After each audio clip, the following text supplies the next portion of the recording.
someone asked me whether or not I was a fan of Persona 3, my first question would be, which one? Followed shortly by a quick, wait, who the hell are you and why would you open a conversation like that? Originally, this video was supposed to be about the 5 different versions of Persona 3. The original, FES, EM, Portable, and the new remake. I was planning on examining the pros and cons of each and recommending the one I felt was best. What I quickly realized, however, is that there was so much to unpack with just Persona 3 Portable alone, that like Atlus splitting Persona 5 into Persona 5 Royal, Persona 5 Strikers, Persona 5 Tactica, Persona 5 Dancing, Persona 5 X, I had to make a separate thing. Hey, editing Ryan here. Originally this video was supposed to cover both the male and female routes of Persona 3 Portable, but it ended up being like a half-hour long, and when my video views range from 1,000 to 1, I do not want to put all my eggs in one basket. Let me set the stage for you. This is Makoto. Wait, wrong one. This is Makoto. Look at his blue hair, that weak leafy-ass chin, the constant slouch. Yup, his ass definitely has pronouns. The story of Persona 3 is actually fairly dark compared to the later games.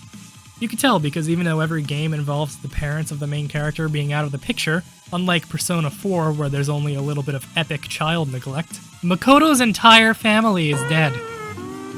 Skill issue. 10 years before the start of the story, Makoto's entire family died in a car crash, leaving him in the fend by himself. Now he's a stable, well-functioning teenager who owns a gun and listens to Radiohead. Jesus Christ, he's not going to survive this, is he? To make a long story short, he finds out that there's actually a 25th hour in the day. But during the extra hour, known as the Dark Hour, every normie gets transformed into a literal coffin. Only based red-pilled chads like Yukari, Akihiko, Mitsuru, and Junpei remain awake during this time. The shadow attacks Makoto's dorm building, badly hurting Akihiko in the process.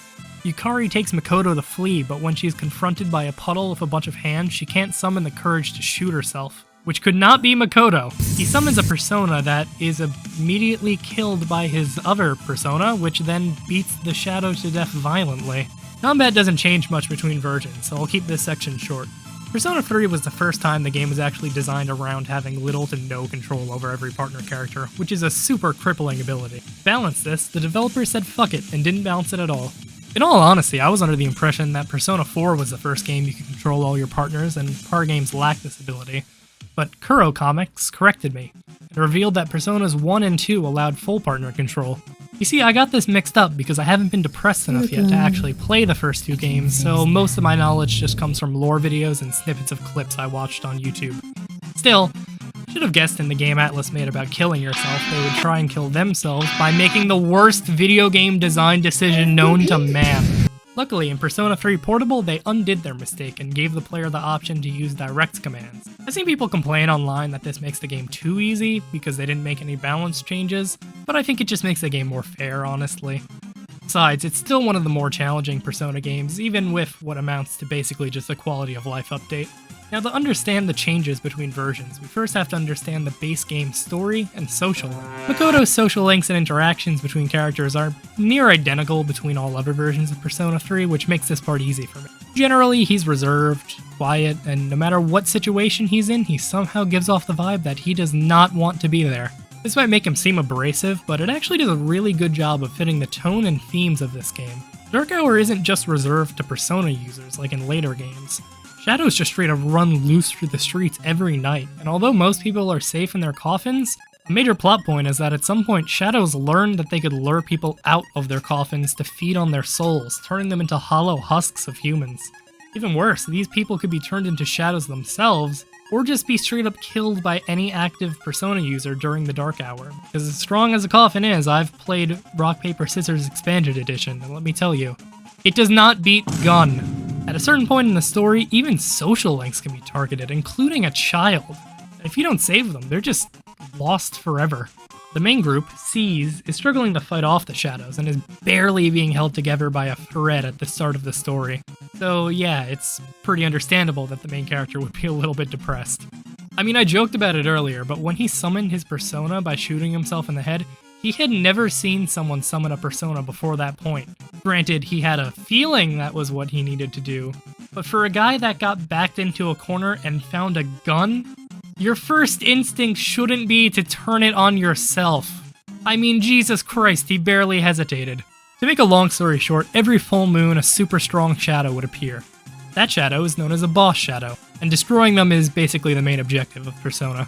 The breeding grounds of shadows, Tartarus, is the equivalent of Mementos from Persona 5, making most of the combat straightforward dungeon crawling from one area to the next. Usually after each boss there's some lore event or new partner joining Seas. First is Junpei, then Akihiko, then Fuka, my beloved, and then there's a robot, a cancer patient, a baby, a dog, and so on. I mean, man, that's a lot of characters. We should get rid of one. The third main story boss has a weird part where they go to a sex hotel and try to make the characters get intimate. Yukari wants to stop fighting because she thinks Mitsuru is hiding information from the gang. Turns out she was right. Her grandfather was the head of the company who created the Dark Hour. A long time ago, they researched shadows until Yukari's father accidentally released them, destroying the lab in the process and causing the havoc we see now. Oopsie daisy. Turns out the goth girlfriend that Junpei has been interested in is actually a part of an evil group of Persona users who want to keep the Dark Hour around so that they could have superpowers.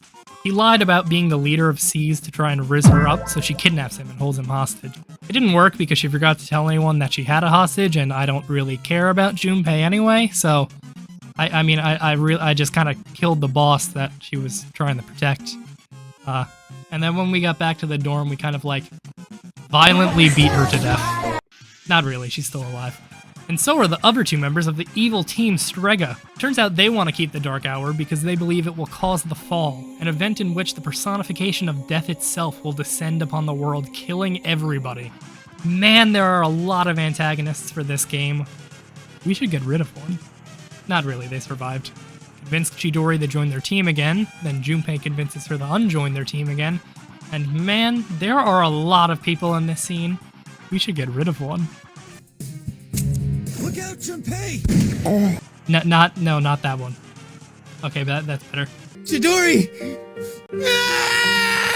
Chidori sacrifices her life to revive Junpei, which is super cool. Just don't play Persona 3 FES because they ruined this sacrifice by having her be revived by a flower. Worse, they cured her of her gothness.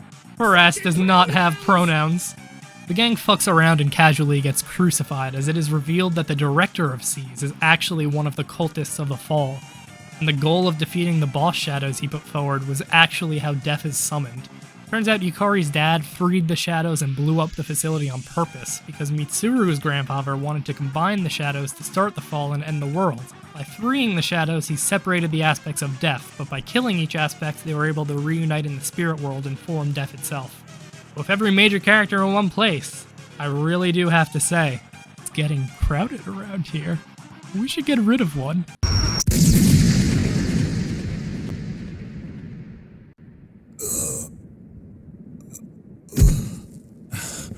I said one, don't get greedy.